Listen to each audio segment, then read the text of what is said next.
Здравствуйте, это программа «Якутия Лайв», с вами Ирина Ефимова. Наша республика – уникальный регион не только по своим климатическим условиям. Якутия богата талантливыми и творческими людьми. И всегда мы с особой гордостью и радостью следим за успехами наших земляков в области культуры и искусства. И сегодня у меня в гостях министр культуры и духовного развития Республики Саха-Якутия Юрий Степанович Куприянов, с которым мы обсудим все самые актуальные вопросы. Добрый вечер. Добрый вечер. Давайте начнем с того, что вот буквально несколько дней состоялась премьера нового якутского фильма «Холодное золото» режиссера Петра Хики. Вот. Я знаю, что вы его смотрели. Поделитесь, пожалуйста, впечатлениями от фильма. И спойлерить не надо, но давайте поставим оценку как на Кинопоиске от 1 до 10. Да, это уже как бы привычно стало, да, ставить баллы от 1 до 10. Ну, наверное, поставлю 10. Ну, почему? Потому что это наше производство, Саха-фильм. Любой фильм, кстати, вот так снимать, когда знаешь историю, как снимали, он становится дороже, мягко так скажем, потому что это был заказ. Заказ органов Федеральной службы безопасности, посвященный к столетию образования органов НКВД в Республике Саха-Якутия.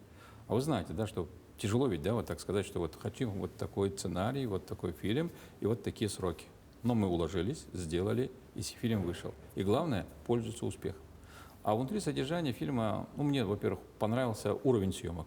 Это очень высокое качество съемки, прекрасный подбор и артистов, и природных съемков.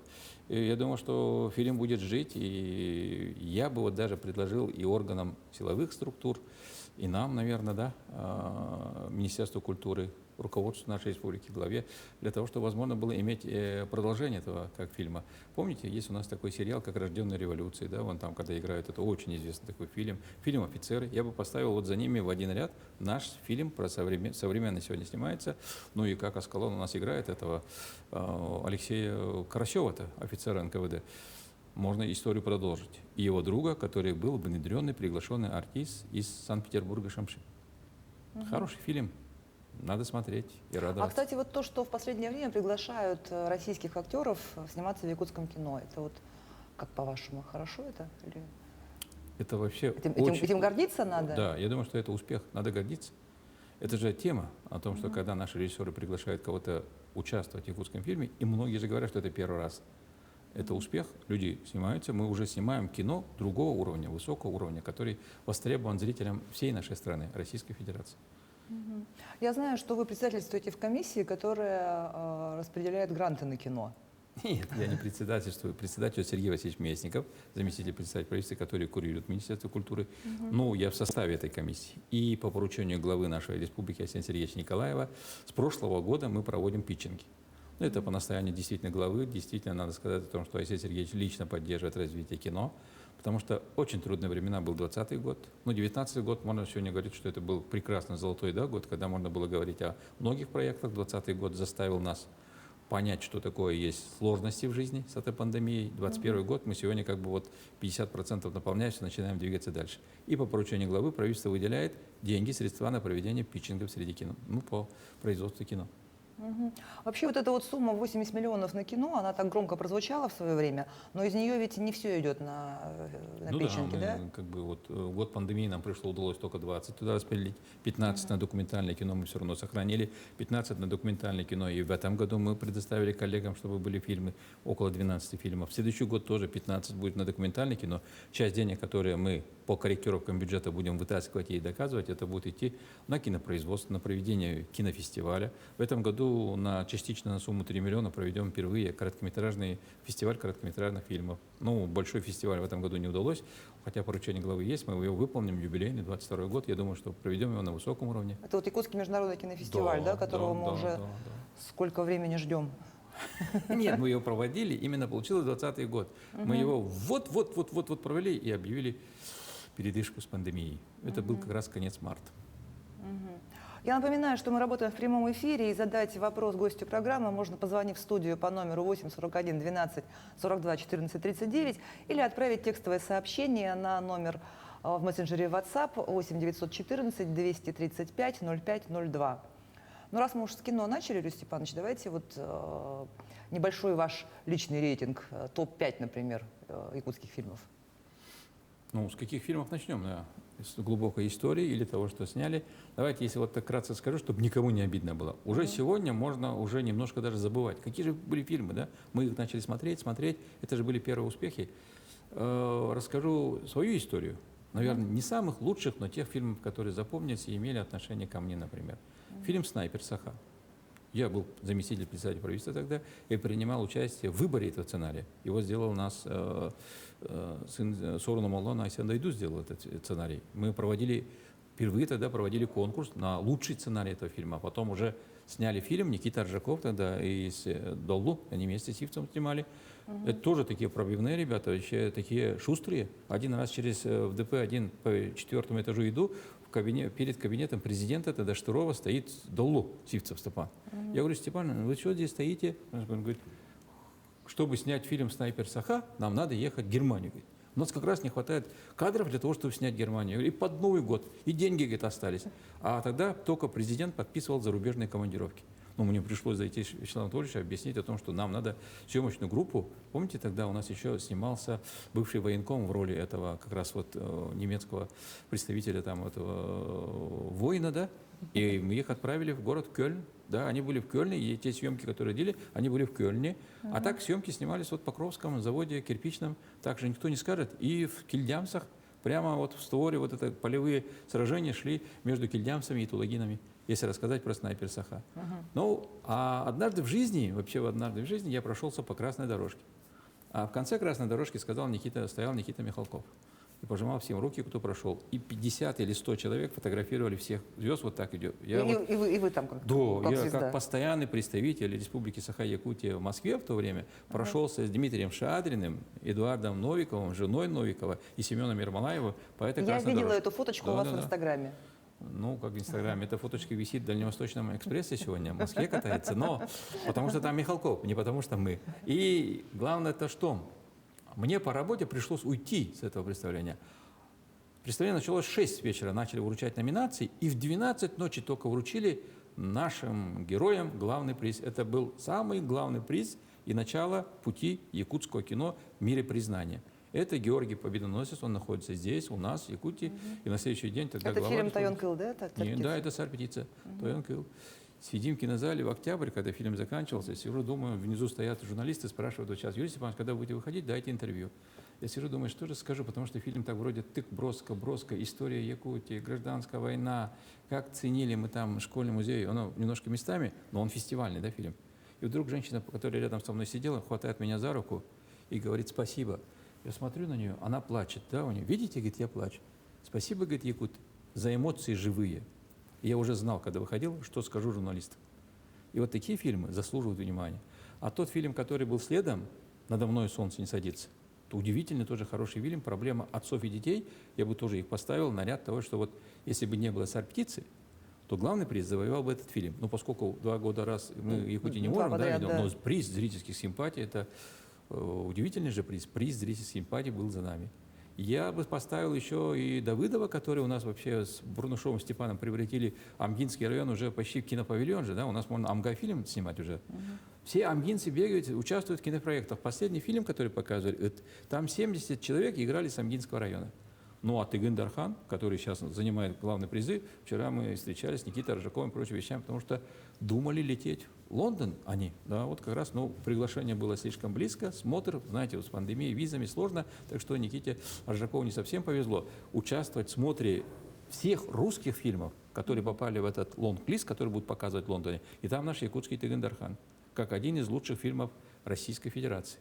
Вот смотрите, какие номинации, какие, а Пугало Давыдова мы как бы должны, я смотрел его лично, ну как бы проект, и говорю, что не все говорят, что это хороший фильм, но я видел, это да, действительно фестивальный фильм, это очень сильный фильм, снят простым языком, простыми вещами, но вот эта женщина Ческырия, которая сыграла, она же заслужилась у нас лучшей женской роли, и вот эти фильмы, которые я бы поставил действительно в один ряд высокого кино, которое якутское кино сегодня производит. Но главная претензия зрителей к Пугалу была в том, что это поклеп на нашу действительность.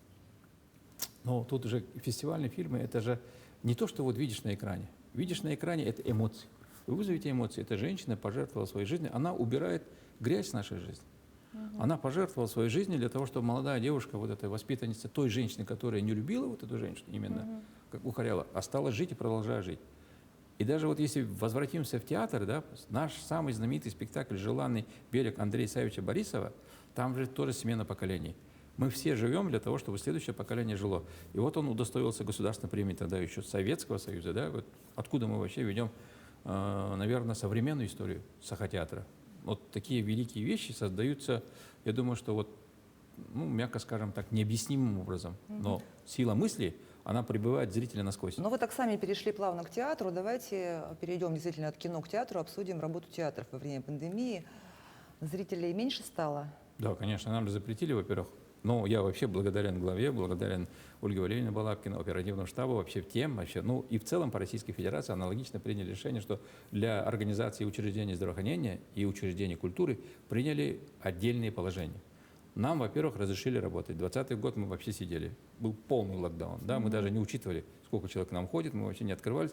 Но мы чуть открылись в конце. В этом году мы открыли сезон, и нам дали возможность по QR-кодам работать дальше. 50% наполняемостью, масочный режим. Мы установили все вещи для того, чтобы люди чувствовали себя в безопасности. Я думаю, что вот этот фильтр, который нам дали, он дает возможность, чтобы мы работали. И это очень важно. Мы чувствуем свою ответственность, чтобы, во-первых, не нарушали, во-вторых, не было никакой вспышки ни в театре, ни везде. У нас были люди, которые болели. Мы на некоторое время даже закрывали русский театр академический, когда заболели люди в коллективе. И такие были и в театре оперы балета, когда заболел представитель там, оркестра и прочих вещей. Но мы это выдержали, и сегодня ответственно подходим к той задаче, которую нам определил глава республики, правительство, оперативный штаб, для того, чтобы учреждения культуры в Якутии у нас работали. Это очень важно, да, по всем кодам, но к нам действительно стали ходить меньше. Но у нас есть такая оценка по национальному проекту культуры, посещаемость учреждений культуры. Это 12 с лишним миллионов посещений в год. Мы его выполняем, кстати, несмотря на все вот ограничения 50-50. Знаете почему? Потому что мы перешли на электронный ресурс. Идет учет цифровой записи людей. То, кто проходили на наш сайт, уходили на эти вещи, которые сайты всех наших библиотек, музеев, наших театров. То есть мы работаем в режиме онлайн, и почти 2 миллиона посещений мы делаем за счет того, что перешли на цифровую часть наших как бы, общения с нашими зрителями, посетителями и прочими вещами. Поэтому и в условиях пандемии мы накрыли как бы другую, да, вот часть, по которой, по идее, по интернет-пространству мы шагали, может быть, не очень, да, как бы, лучше живое общение, а тут мы как бы проскочили уже на высокой скорости. Юрий Степанович, вы сейчас вот на входе нашему охраннику предъявили спокойно QR-код, а в театр, когда вы заходите, наверное, у министра культуры QR-код не просит? Ну, они знают, что он у меня есть. Я потому что успеваю и в этой работе, и мои заместители, люди вообще в сферу культуры, а я вот, может быть, не совсем, да, как бы пришел, но культура меня и воспитала, и каждый же чувствует как бы свою причастность к этому большой команде работников культуры. У нас почти 2800 человек, которые работают в нашей отрасли, именно вот в государственных учреждениях. Мы как бы все, я думаю, что я многих знаю в лицо, и когда прихожу в другой коллектив, нового человека, так спрашиваю, да, когда туда пришел, и вот эти QR-коды, для нас это правило жизни, получается, сегодня, мы должны показывать пример же. Юрий Степанович, вот вы были постпредом республики в Москве, заместителем председателя правительства работали, руководили администрацией президента, да? Вот, были министром профессионального образования, вот сейчас культурой руководите уже который год. Вот скажите, в принципе, главное, чтобы человек был менеджером и умел руководить, Ну да. и, в принципе, можно руководить чем угодно, если человек умеет руководить, да? Не, ну так, чем угодно нельзя. Наверное, это говорит о том, что то, что мы перечислили, да, это все называется Государственная служба Республики Саха-Якутия. Да, я работал долго, получается, в государственной службе не 1 год, и на разных уровнях ответственность принятия решения разная. И у руководителей ведь на самом деле есть возможность сказать «да» или «нет». То есть другого не дано. А для того, чтобы сказать «да» или «нет», надо успеть проанализировать в своей голове возможности, варианты своего выбора. Они должны на чем-то обосновываться. Обосновываться они только на личном примере, на знаниях, на том, что ты постоянно себя готовишь. И самое главное, я для руководителя заметил, потому что уметь слушать людей. Если вот у нас в Министерстве культуры, и я сейчас работаю, или в администрации главы, когда работал, уметь слушать то, что происходит. Анатолий Дмитриевич Бравин, Михаил Эдуардович Слепцов, это вся команда администрации, которая делала политику, которая работает в руководителе администрации. Кроме этого, руководитель администрации общение со всеми главами муниципальных образований. Плюс я председатель наградной комиссии.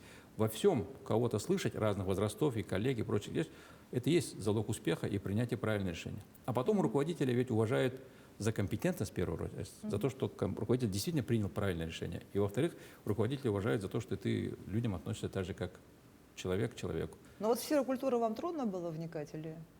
Мне было приятно вникать, потому что это была вот кладезь таких знаний, красоты, ценностей. Это действительно удивительная работа, постоянно приходить на премьеру, как на свою работу, ведь правильно? Вот, может, вы еще первое образование свое вспомнили, да, что вы учитель русского языка и литературы? Да, учитель образования, быть учителем, наверное, это очень важно. Педагогический институт, неважно, да, учитель русского языка и прочее, он дает массу вот этих знаний. Не скрою, мы же, когда сдавали все экзамены на 3-4 курсах, мы прочитали массу зарубежной литературы, массу русской классической литературы. Поэтому как бы вот это и есть база. Потом учитель. А, кстати, легко было деревенскому мальчику поступить Очень в сложно имени было. Герцена? Ну как, это целая история. Я мог бы написать небольшую повесть, как я добирался до института имени Герцена. И как жил в этом общежитии, чтобы сдать свои экзамены и поступить, потом еще проучиться в той среде. Зато сейчас я беззаветно люблю город Ленинград, теперь Санкт-Петербург. Вот, кстати, в Санкт-Петербурге 11 ноября состоялось вручение национальной театральной премии «Онегин», оперной премии. И вот победителем в номинации «События и традиции» стал наш Саха-опера-балет, Государственный театр оперы и балета. Расскажите, пожалуйста, про это Ну, вот мы подробнее. легко же как бы говорили о достижениях кино, да, мы как бы уже немножко привыкли, да, и привыкаем, и нас они радуют. В любом случае, все победы, так же как спортивное достижение, это успех нашей республики. А театр оперы и балета мало кто, во-первых, знал, наверное, и мало кто верил в том, что мы можем так быстро заработать престижнейшую премию, да, Онегина. Мы из 8 номинаций, которые были представлены, участвовали почти все театры, и наш вот музыкальный театр, театр оперы и балета, в своей номинации «Сказки братьев Гримм» туда попал в номинацию.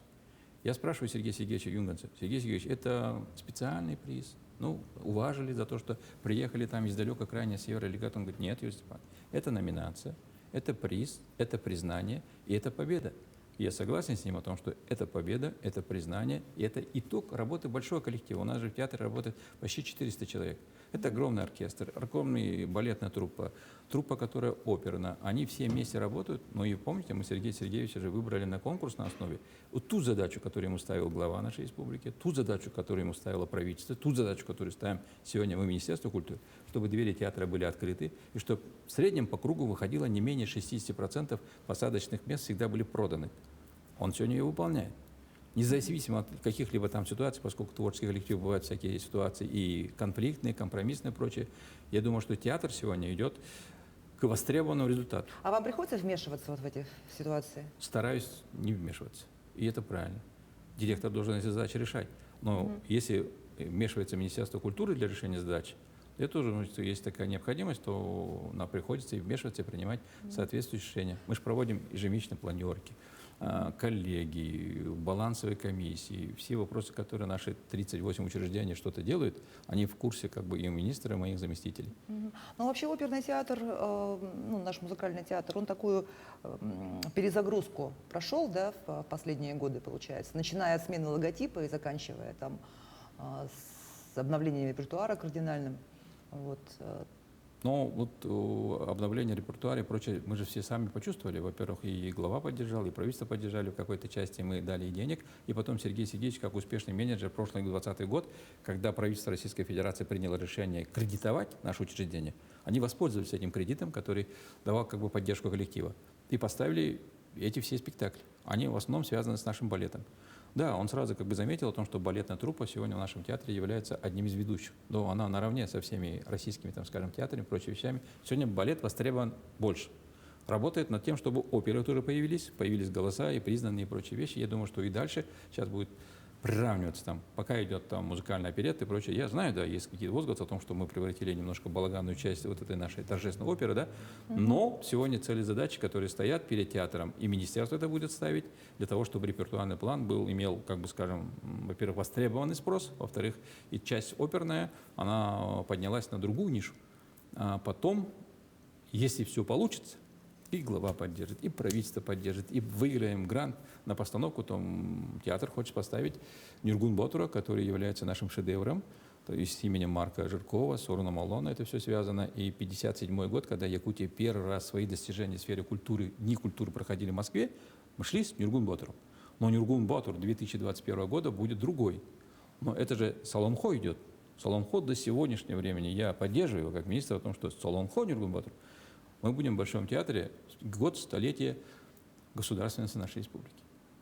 Мы пока уже договорились, Марина, извиняюсь, да, Марина Владимировна уже ездила в Большой театр радушно нас встретил, и 5-6 декабря 2021 года у нас намечены дни выступления в Москве нашего театра оперы и балета. На сцене Большого театра. На сцене, историческом сцене нашего Большого театра. Это традиция стала уже для республики, да, мы хотим только на самой главной сцене нашей страны. И Большой театр к нам уже отметил, что в сентябре с 3 спектаклями будет в гостях театра оперы и балета вот здесь у нас в Якутске, так что приглашаю всех. Это Причем это за деньги Министерства культуры ведь России. Российская Федерация, кстати, это благодаря Юрию Петровичу Трутневу. Это большой оргкомитет, который Владимир Владимирович Путин подписал к столетию. Возглавляет его Юрий Петрович Трутнев. И вот этот план мероприятий, который им подписан, выполняется 100%. И сегодня мы работаем над тем, чтобы вот федеральная часть и подтянуть региональную часть, что 2022 год для нашей республики, вообще для сферы культуры, это будет насыщенный, наполненный каждый день культурными событиями год. Ну вот Гергиев приезжает на этой неделе. Тоже, Ладно, ведь, тоже, это, ведь, уже тоже ведь по линии Министерства культуры послезавтра России. это тоже в рамках столетия образования нашей республики.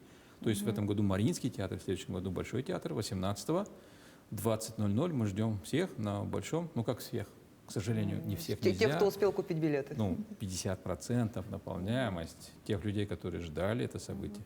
Я думаю, что мы мимо не прошли, но на Большой театр 3 постановки, я думаю, что будет лучше Но и легче. будет же онлайн еще где-то транслироваться, да, в Ютубе? Ну, наверное, это Или чуть нет? позже будет. Мы работаем над тем, чтобы хотя бы нам разрешили 75 наполняемости зала, поскольку вчера было принято решение в Российской Федерации с применением QR-кодов пускать до 75. Я думаю, что, может быть, глава республики и оперативный штаб пойдут нам навстречу и начнут нам, театрам, разрешат работать 75% наполняемости зала. Но если все с QR-кодом, мне кажется, можно вообще 100% Двигаться к наполнять. 100%, да. Ну, для этого нам надо всем вакцинироваться. Применение QR-кодов на самом деле же это обеспечивает для того, чтобы все-таки было движение в одну сторону. Мы понимали значение вакцинации, и все были вакцинированы. Но это же первые годы, это же как грипп. Я думаю, что через 2 года мы все забудем о том, что кого-то обязывали, кого-то нет. Для всех это будет привычка, что наступило время, надо защититься от этой Давайте коварной еще болезни. немного про библиотеки поговорим. Якутия у нас самый читающий регион. Вот Да, как сейчас библиотеки живут и вот за счет чего это вот самый читающий? Просто мы по инерции как бы читаем? Или библиотеки перезагрузились и там теперь...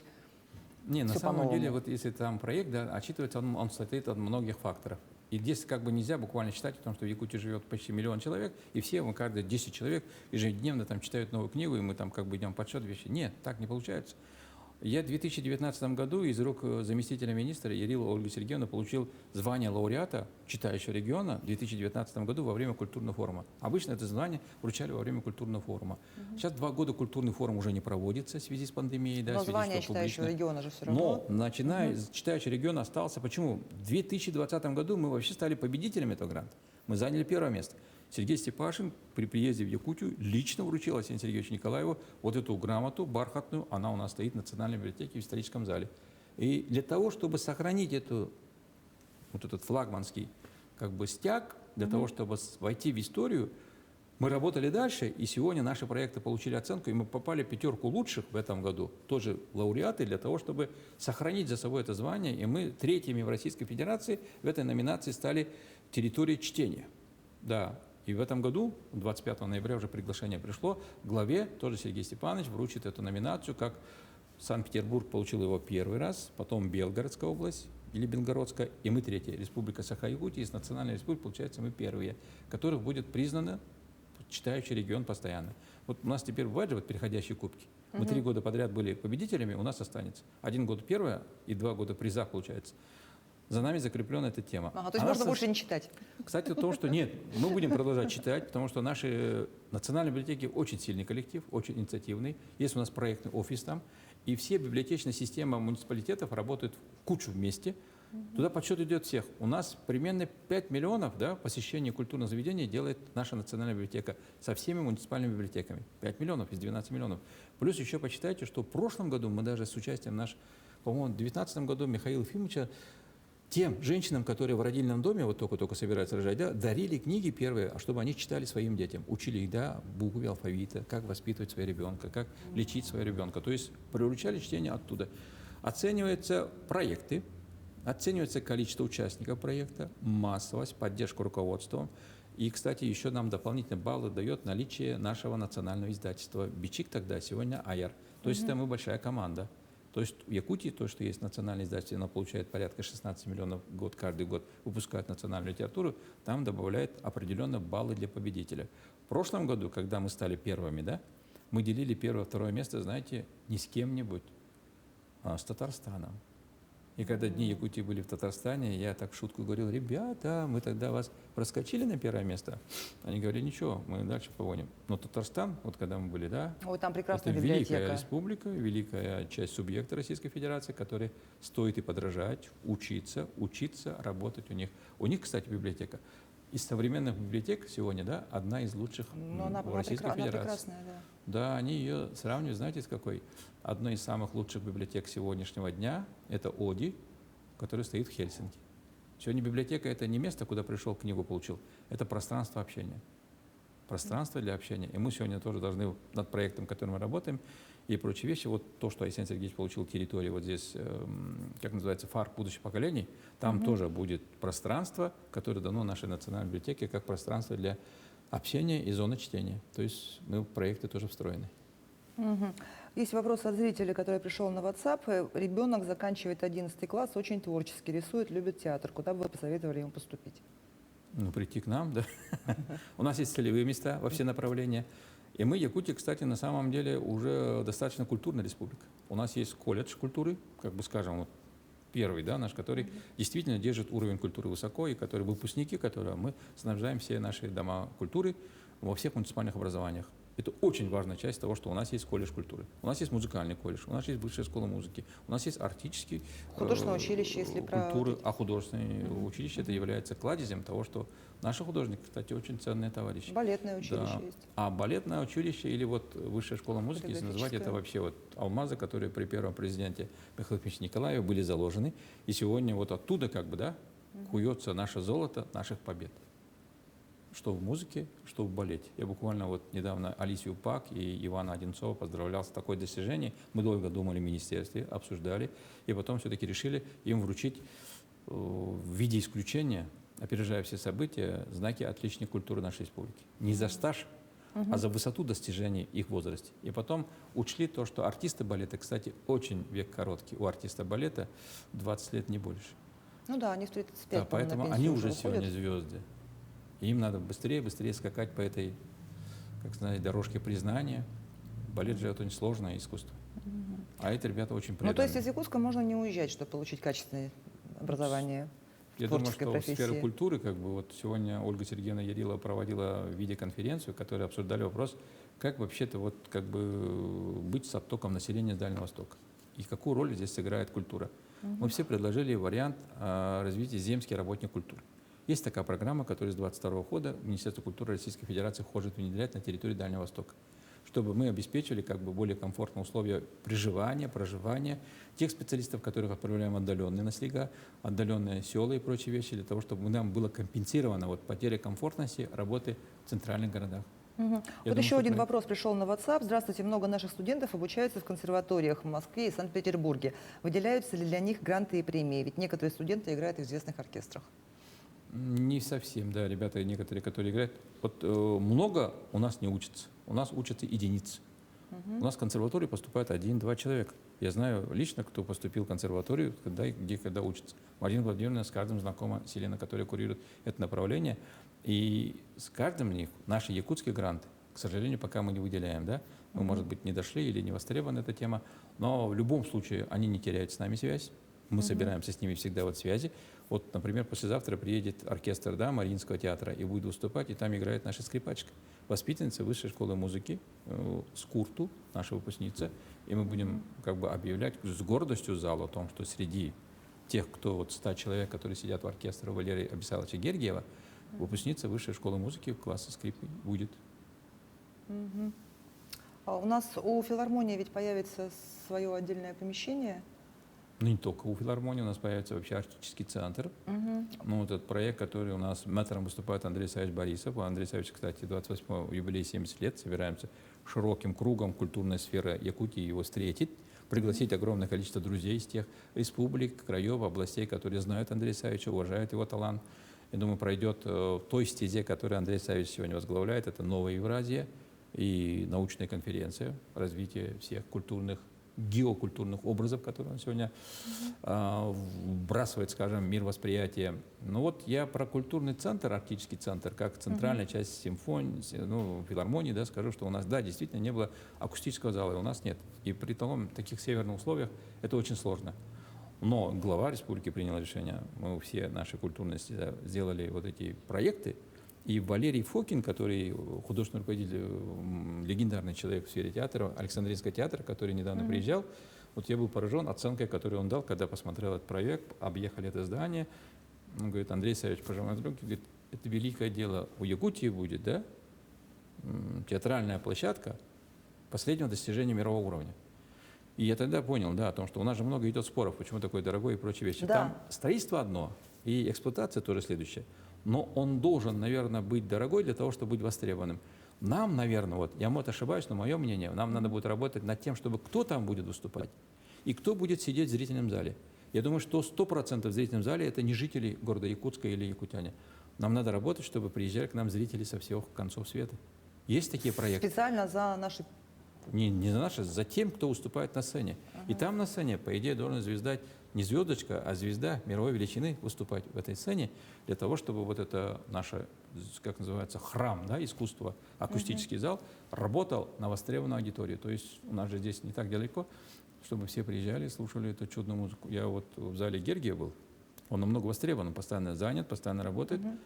И там президент нашей страны, когда проводил вот этот зал со всеми министрами культуры, со всеми культурной средой Российской Федерации, он выступал без микрофона. И я сидел на последнем ряду, и на первом ряду звук был одинаковый.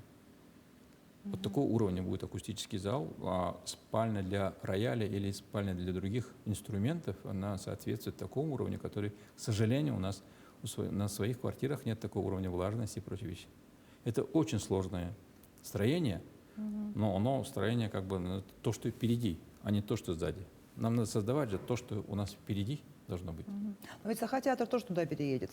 Да, Андрей, я же говорю вот про тот проект, который Фокин возглавился. Это зал, который собирается, разбирается на 800 посадочных мест. Там театр Саха и театр Лонхо для того, чтобы они произведения уже делали, когда зритель будет сидеть вокруг. Не так, как классическая, да, сцена и вот Дом культуры. Это будет, да, действительно театральное помещение нового уровня и образца. А в здание Саха-театра нынешнее ТЮЗ переедет? По нашим планам, да, театр юного зрителя. Но во всяком случае, в здании Саха-театра тоже будет театр. Я думаю, что это будет театр юного зрителя. Вот, кстати, упомянули про Андрея Савича. А вот Сергей Потапов недавно в Пскове прошел Потапов фест. То есть они собрали его спектакли, выиграли на это тоже какой-то грант Министерства культуры и провели вот Потапов фест почему-то вот там. А почему не у нас? Не провели, нет. Он как раз вот 26 ноября откроется и закончится 1 декабря. Я сегодня запустил проект распоряжения командировки для того, чтобы мне разрешили участвовать и поддержать Сережу Потапова. С Сергеем Потаповым мы встречались, мы его поддержали. Мы отправили театр КМНС туда, 22 человека со спектаклем «Хума». Псковский театр, он является филиалом Александринского театра Санкт-Петербурга, они выиграли федеральный президентский грант на проведение именно фестиваля Сергея Потапова. Он так и называется, Потапов фест. Вот. Туда приедет Татарстан, Альметьев со своим спектаклем. Он поставил на Псковской арене Зойкину квартиру. И наш театр приедет с Хумой. Во всяком случае, соберется 4 театра со спектаклями, которые на сценах поставил Сергей Потапов. Сергей Потапов сегодня с республикой представлен на награду заслуженный деятель культуры, заслуженный деятель это самое искусство Российской Федерации. Я надеюсь, Сережа достигнет этого признания. И я уверен, что мне, как министру культуры и коллективу Саха-театра и прочее, там надо быть представлено то, что поблагодарить этот коллектив псковский, который с его именем связывает как бы сегодня новую современную историю развития театра в Российской Федерации. Сергей меня просил, чтобы мы, во-первых, были обязательно, во-вторых, это же Псковск.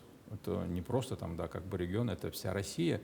И Псковский театр, этот имени Пушкина, он в этих 100 лучших спектаклях, которые номинированы в лонг-лист «Золотой маски», он и в этом году и есть, там есть. И Месхиев там тоже известный человек, художественный руководитель этого театра. Я думаю, что это достижение нашего сегодняшнего театрального мира нашей республики. Про цирк не поговорили. Ну, что цирк сегодня не совсем, да, как бы так, собирает там полную арену, но цирк — это место, в котором всегда царит радость, атмосфера восторга, удивительного мира. Мне очень нравится цирк, я люблю, я знаю Сергея Васильевича очень близко, хорошо. И всех ребят, которые приехали, и те, которые выпускались, мы с ним вместе ездили принимать экзамен, когда я только стал министром в 2019 году в Пекине, когда закончился последний выпуск, приехал. И работали над тем, чтобы набрали новую игру 20 детей. И 2020 год нам все перечеркнул. Но и глава республики Арсений Сергеевич, председатель правительства, все поддержали наши проекты. Мы готовим, когда Пекин красиво откроется, готовить наших акробатов в этом колледже. Предварительные условия договора у нас согласованы, уже имеются. И есть поручение главы нашей республики, чтобы Министерство образования целевой набор от 100 этих выпускников, которые востребованы республикой, включено в сфере искусства цирк 20 детей. Мы же готовим по целевой подготовке в Щепнине 20 человек, 5 человек готовим в Щукин, 3 человека у нас поступили в театр кукол Ярославского, то есть Ярославль, работаем над тем. И сегодня, Республиканский центр и Институт геокультурного развития уже обратился о том, что наступила пора набрать целевую группу в ГИК, будущих киношников. У нас ребята, которые вот сегодня появились, и кино появляется, оно не на пустом месте. Да, благодаря Оно тому, со времен департамента, когда Матвей Васильевич, Артем Пантелеймон все учили, ребята потихоньку, 1-2 человека все учились. У нас здесь это вот собрана такая запорожская сеть в Сахафильме лучших операторов и лучших режиссеров. Они просто там вот так живут такой жизнью, а тут клич такой, да, ребята, снимаем сегодня фильм «Набат». И мы снимаем эти фильмы. Мы же в море фильмов снимаем, благодаря тому, что у нас есть небольшая поддержка финансов питчинга, есть поддержка главы республики, потом есть уже бренд «Якутское кино». А районные сельские учреждения культуры, они должны как развиваться? Мы сейчас про все, что мы сейчас говорим, все в Якутске, все в столице. Все, почему Это районы? понятно. У нас почти 500 районных учреждений, 400 с лишним. Всех у нас их объединяет Республиканский дом народного творчества. Сергей Степанович Семенов это возглавляет, который делает методическую помощь для того, чтобы мы всем раздаем планы календарные, как работаем, какие есть новинки этого года, какие события, которые нельзя обойти стороной для того, чтобы формировать одну такую систему. И то, что дома культуры сегодня строятся, тоже я, конечно, благодарен главе республики, потому что он сам лично принимал решение за счет фонда будущих поколений в селе Майя Мегино-Кангаласского уста ввести. В прошлом году мы ввели дом культуры, который очень долго в Мегино-Кангаласке ждали. Сегодня строится в Барагонцах дом культуры и будет введен в скором времени навстречу там играм. К столетию в Намцах тоже откроется дом культуры. Это 3 районных, Майя теперь не районный центр, 3 районных центра.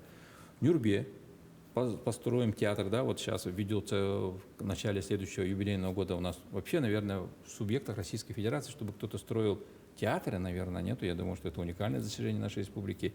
В Сумтарах Матвей Николаевич Евсеев собственные средства вложил в свою компанию, плюс УЛУС за счет алмазных принципов 50 на 50 построили дом культуры, классный такой деревянный, каменный. В Анабаре классный дом культуры. В Анабаре вообще стоит, не в Анабаре, даже стоит в этом Юрюн-Хая, который на берегу да, вообще. И есть у нас такой же в Оленьке, у нас такой же дом культуры построен в Вилюйске. Сергей Николаевич собирается в этом году, кстати, по имени Марка Жиркова, день рождения, поставить оперу «Сегей Кырнастыр». То есть у нас событий 22 года вообще, как бы сказать, огромный букет радостных притом событий, достижений. И дома культуры, которые мы вводим, в этом году по нацпроекту мы в Аппане выстроим. Меня пригласили лет 6 или 7 назад на новогодний вечер в Старый Новый год Аппане. Я не хотел ехать, но очень наставили. Я приехал, и тогда работал, наверное, руководителем администрации или что-то такое. И вдруг вот такой, вообще весь поселок собрался, и они сделали такой праздник, который, говорят, здесь все есть. Инициатива, события, радость, но нету дома культуры. И тогда приняли, Галина Кенди Данчук тогда была председатель правительства, приняли решение построить дом культуры. Он стоил тогда 80 миллионов проект. Он долго не тянулся, денег не было, туда не строили, потом мы национальный проект его добились, включили, в этом году и введем. Это вот и Галина Кенди Данчук, Алексей Ильич Еремеев, который сейчас, тогда был только депутат, сейчас председатель.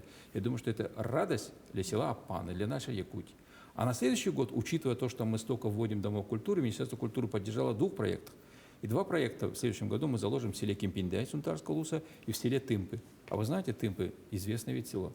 Оттуда родом все те, кого мы знаем, лучше всех поют и радуют нас. Это все звезды эстрады нашей республики. Я думаю, что это будет, когда открытие в Тымпы будет, это будет огромный праздник песни и вообще радости. Что ж, Юрий Степанович, можно так говорить бесконечно с вами, у нас время уже подходит к концу. Я хочу вам напомнить, что нам наиболее интересные вопросы в соцсетях помог отобрать Центр управления регионом, и пожелать вам, но и всей нашей культуре дальнейших успехов и достижений. Это была Спасибо. программа «Якутия Лайф». Меня зовут Ирина Ефимова. Смотрите нас по будням в 19:15. Расскажем, чем живет Якутия.